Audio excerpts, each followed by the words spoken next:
खुसूसी अदालत ने केस का फैसला सुना दिया। मुख्तसर फैसले में कहा गया, परवेज मुशर्रफ ने 3 नवंबर 2007 को आइन पामाल किया। उन पर आर्टिकल 6 के तहत जुर्म साबित होता है। 3 में से एक जज ने फैसले से इख्तिलाफ किया। तफसीली फैसला 48 घंटे में जारी किया जाएगा।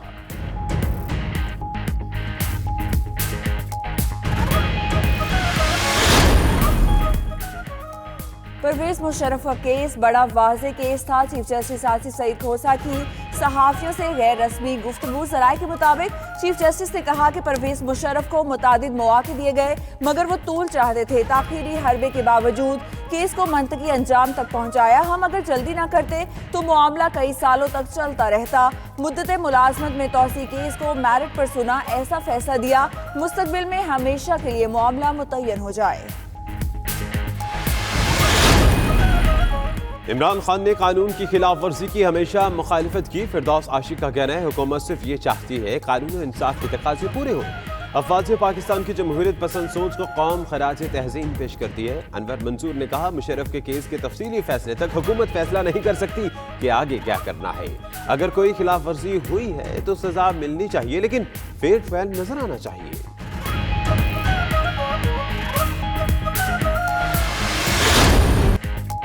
परवेज मुशर्रफ के खिलाफ फैसले पर अफवाज पाकिस्तान में गमो गुस्सा और इस्तराब है। DGISPR के मुताबिक जनरल परवेज मुशर्रफ किसी सूरत गद्दार नहीं हो सकते। केस उजलत में निपटाया गया, आईनी और कानूनी तकाजे पूरे नहीं किए गए। Musharraf army chief, chairman, joint chief और सदर पाकिस्तान रह चुके हैं। उम्मीद है उन्हें आइन के तहत इंसाफ दिया जाएगा।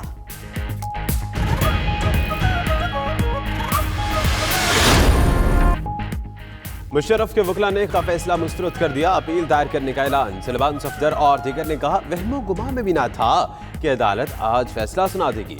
अदालत में दलाल की इजाजत नहीं दी गई। अचानक फैसला सुना देना बहुत से सवालात को जन्म देता है।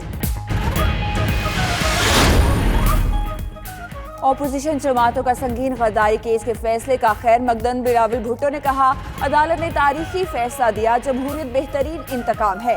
नफीसा शाह बोली, मुशर्रफ के खिलाफ फैसले पर अदलिया को सलाम। एहसन इकबाल ने कहा कि 50 साल कबल ऐसा फैसला आता तो कभी मार्शल लॉ मुसल्लत ना होता। सिराजुल हक ने कहा कि मुशर्रफ को सजा आइन और कानून की बालादस्ती की जानिब अहम पेशरफ्त है। सिलेक्टेड हुकूमत आने वाली है। आसिफ जरदारी की कराची में पार्टी रहनुमाओं से मुलाकात में गुफ्तगू। बोले, तब्दीली हुकूमत मुल्की और आलमी महाज पर नाकाम हुई है। इंसाफ का बोलबाला हुआ। अवाम को जल्द अवामी हुकूमत के समरात मिलेंगे।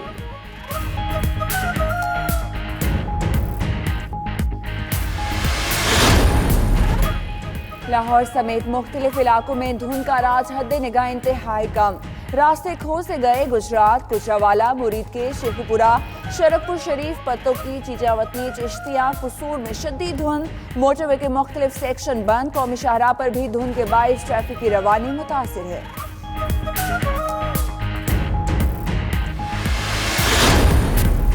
कुआलालंपुर समिट में इमरान खान की अदम शिरकत किसी और वजह से है। फैसले में सऊदी अरब का कोई दबाव नहीं। महातीर मोहम्मद कहते हैं, आलमी मीडिया पर सऊदी अरब के हवाले से खबरें गलत हैं। अदम शिरकत इमरान खान का फैसला है, उन पर दबाव नहीं डाल सकते। मलेशिया OIC जैसे इस्लामी ब्लॉक नहीं बनाने जा रहा। महातीर मोहम्मद का शाह सलमान के साथ वीडियो लिंक के जरिए भी राबता।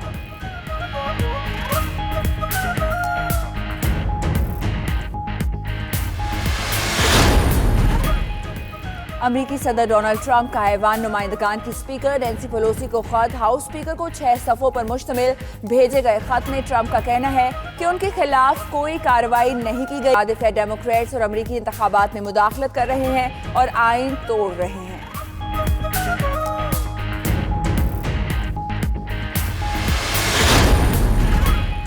अमरीकी सेनेट ने खलास के क़याम का बिल भारी अक्सरियत से मंजूर कर लिया। बिल की हिमायत में 86, मुखालफत में 8 वोट पड़े।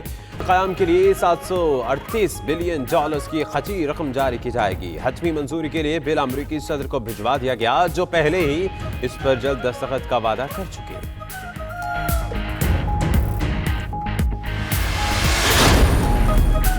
टेस्ट क्रिकेट से रिटायरमेंट लेने वाले मोहम्मद आबिर और वहाब रियाज पर हेड कोच और चीफ सिलेक्टर की तनकीद। मिसबाह हक ने दोनों के नाम लिए बगैर कहा, बोर्ड को इस हवाले से पॉलिसी बनानी चाहिए। खिलाड़ी पर बड़ी इन्वेस्टमेंट होती है, उनकी पहली तरजीह मुल्क के लिए खेलना होना चाहिए।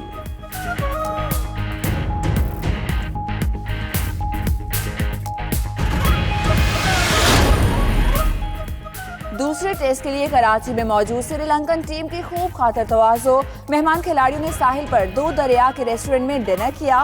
खिलाड़ियों की सेल्फियां, सी फूड और मुख्तलिफ खानों के मजे लिए।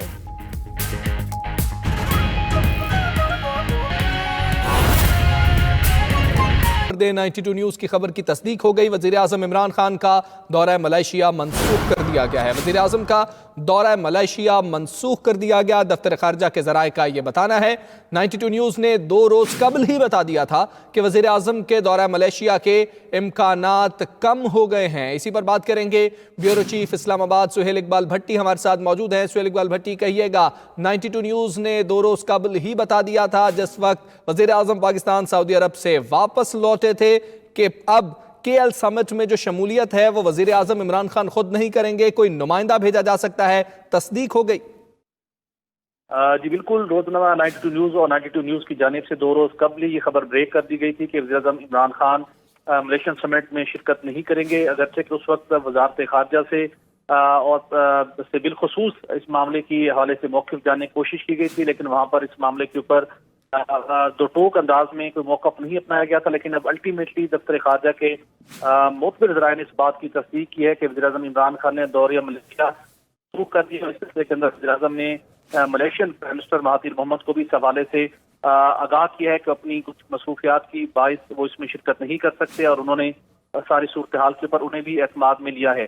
जैसे कि 92 न्यूज़ ने 2 रोज कबल ही ये खबर ब्रेक कर दी थी, और उसके बाद ये इत्तलात सामने आ रही थी कि शायद जी ठीक है। सुहेल इकबाल भट्टी हमारे साथ मौजूद रहिएगा। अरशाद आरिफ साहब हमारे साथ मौजूद है। अरशाद आरिफ साहब, 92 न्यूज़ ने, रोजनामा 92 न्यूज़ ने पहले ही जो है इस बात का इंदिया दे दिया था और ये बता दिया था कि वज़ीर आज़म का दौरा मलेशिया जो है वो मनसूख कर दिया गया है, और अब इस बात की तस्दीक जो है वज़ारत ख़ारजा की जानिब से भी कर दी गई है।